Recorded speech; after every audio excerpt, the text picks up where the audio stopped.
ማህደረ ዜና የዩናይትድ ስቴትስ ፕሬዚደንት ዶናልድ ትራምፕ የሆርሙዝ ወሽመጥን ቅኝ ለመግዛት ያቅራራሉ። የኢራን ባለሥልጣናት በአንጻሩ ስልታዊውን ወሽመጥ የሚቀማቸው ሕግም ስልትም ምድራዊ ኃይልም የለም ባይ ናቸው። እስራኤልና ዩናይትድ ስቴትስ በኢራን ላይ የከፈቱትን ጦርነት ለማቆም የዋሽንግተንና የቴህራን መሪዎች የፈረሙት የመግባቢያ ስምምነት ዛሬ በይፋ አብቅቷል። የአሜሪካና የኢራን ጦር ኃይላት ለሦስተኛ ዙር ውጊያ ተፋጠዋል። በጦርነቱም በጣሙን በሆርሙዝ ወሽመጥ መዘጋት ኑሮ ምጣኔ ሀብቱ የተንገራገጨበት አረብ፣ አውሮጳና እስያ አድፍጧል። ጦርነቱ በመራር ድህነቷ ላይ እንጣቆ ያከለባት አፍሪቃም ዝምታ ትቃትታለች።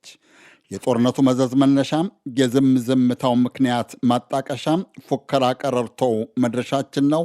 ላፍታም አብራችሁን ቆዩ።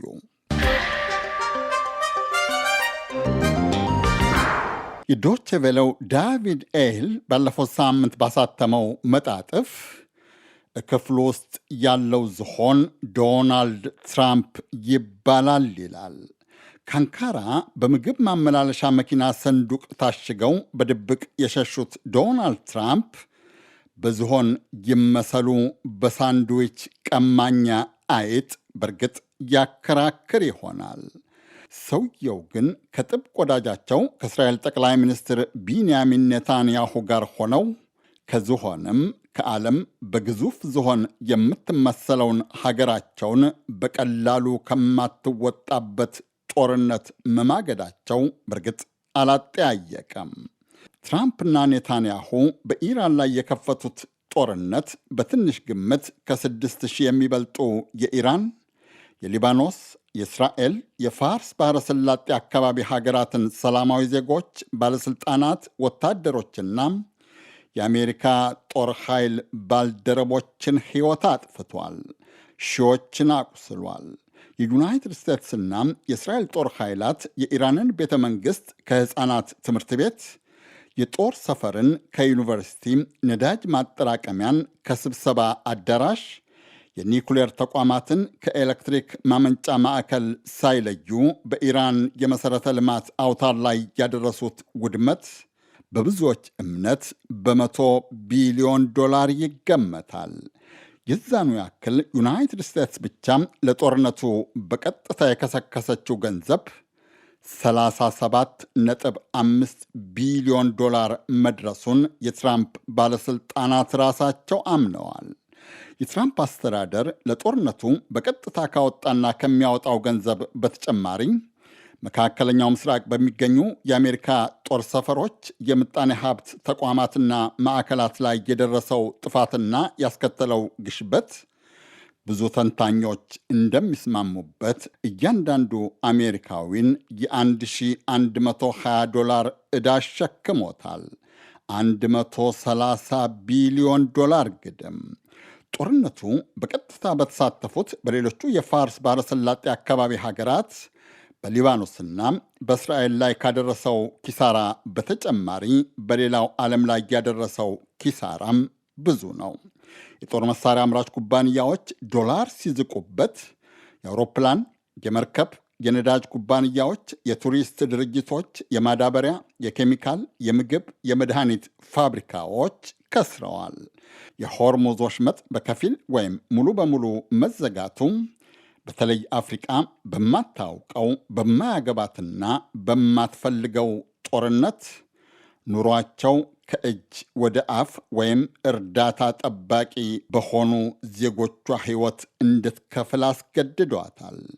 ከኢትዮጵያ እስከ ናይጄሪያ፣ ከሶማሊያ እስከ ሴኔጋል የሚገኙ የአፍሪቃ ሀገራት የእርዳታ እህል፣ መድኃኒት፣ ቁሳቁስ በከፊል ወይም ሙሉ በሙሉ ተቋርጦባቸዋል ወይም ዘግይቶባቸዋል። የማዳበሪያ አቅርቦት ከብትን ጨምሮ ወደ ውጭ በተለይም ወደ መካከለኛው ምስራቅ የሚልኩት የእርሻ ውጤት ታጉሏል። ከሁሉም በላይ የነዳጅ ዘይት አቅርቦት በመቋረጡ ወይም በመቀነሱ ወይም በመወደዱ የሸቀጦችና የሰዎች የዝውውር ሰንሰለትን በጣጥሶታል።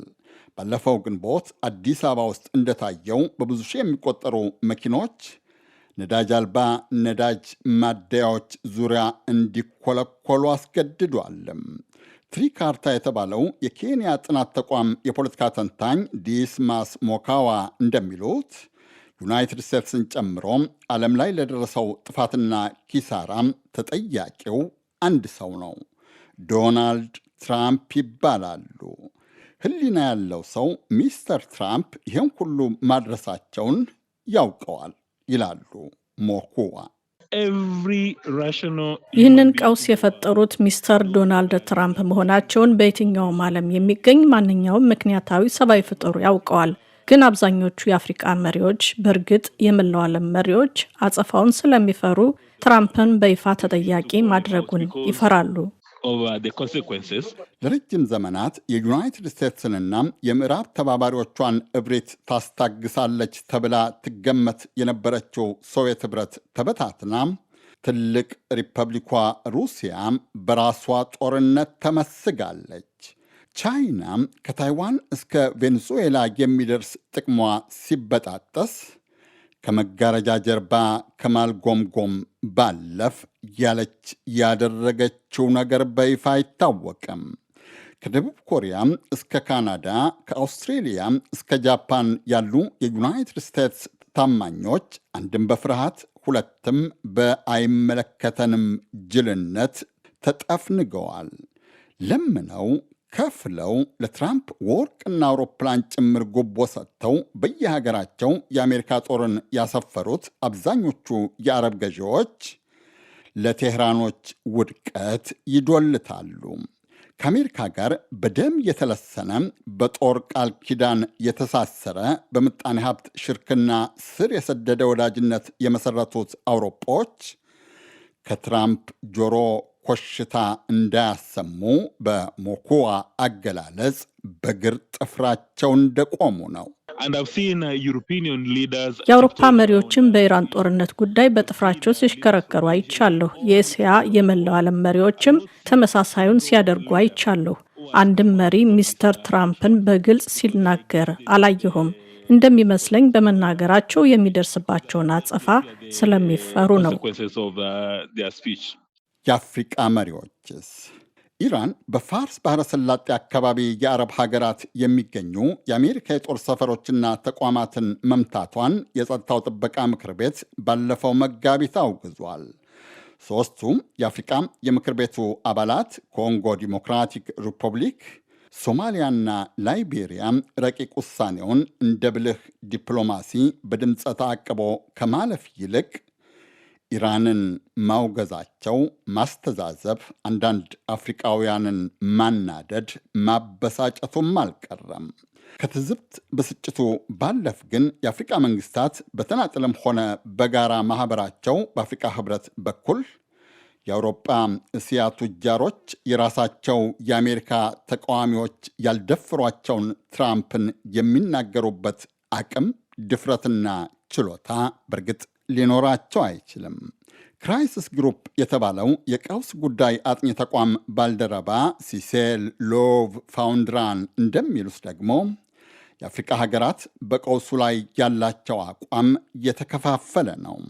የአፍሪቃ ኅብረትም ከዚህ ቀደም የደረሰበትን ስለሚያውቅ ዝምታን ስልት የመረጠ መስሏል። አዎ፣ እንደሚመስለኝ አዲስ አበባ የሚገኘው የአፍሪቃ ኅብረት ኮሚሽን በ2022 የዩክሬን ጦርነት እንደተጀመረ የሰጠው አስተያየት ጣቱን አቃጥሎታል። የኮሚሽኑ የቀድሞ ሊቀመንበር ሩሲያን አውግዘው ነበር።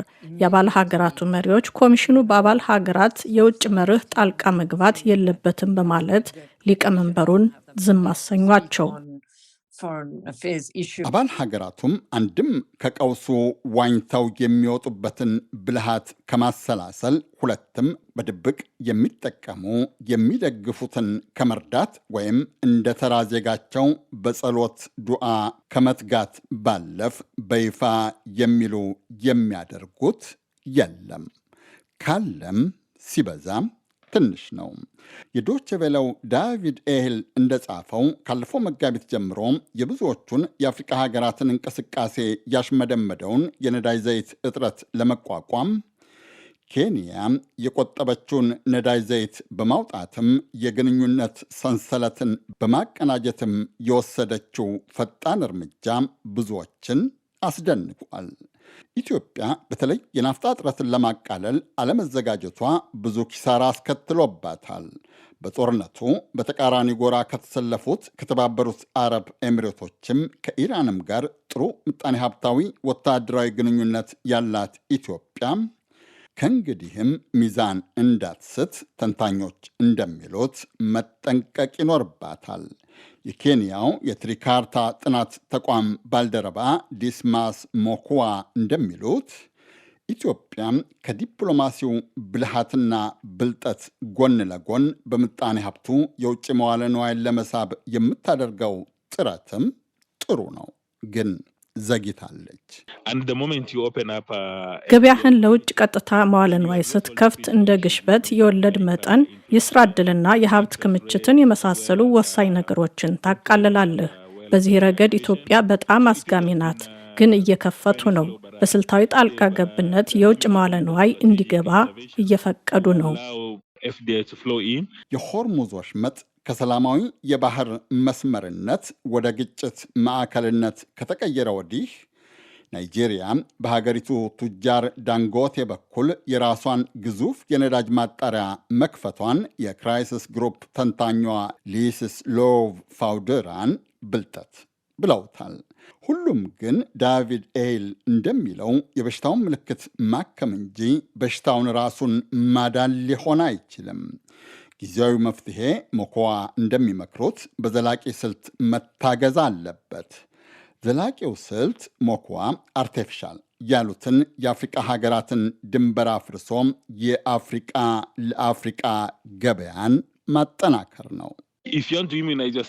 በዓለም አቀፍ ቀውስ ምክንያት በሚከሰቱ ችግሮች ተጠልፎ ላለመውደቅ ከተፈለገ አፍሪቃ ከአፍሪካ ጋር መገበያየትን መማር አለባት። ይሁንና አሁንም የአፍሪቃ አርቲፊሻል ድንበሮች ማፍረስ ምን ማለት እንደሆነ የማይገነዘቡ ሀገራትም አሉ። የፖለቲካ ስልጣንና ቁጥጥራቸውን እናጣለን ብለው ይፈራሉ።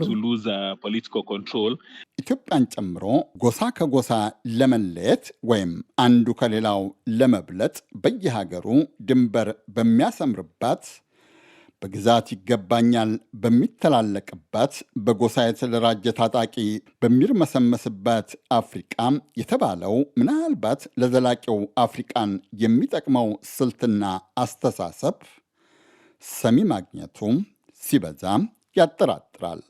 የአፍሪቃን ነባር ችግር ያባሰው የእስራኤል የዩናይትድ ስቴትስና የኢራን ጦርነት ካለፈው ሰኔ መጀመሪያ ጀምሮ ጋብ ማለቱ ግን እንደ ብዙዎቹ ዓለም ሁሉ ለአፍሪቃም የበጎ ጭላንጭል ፈንጥቆ ነበረ።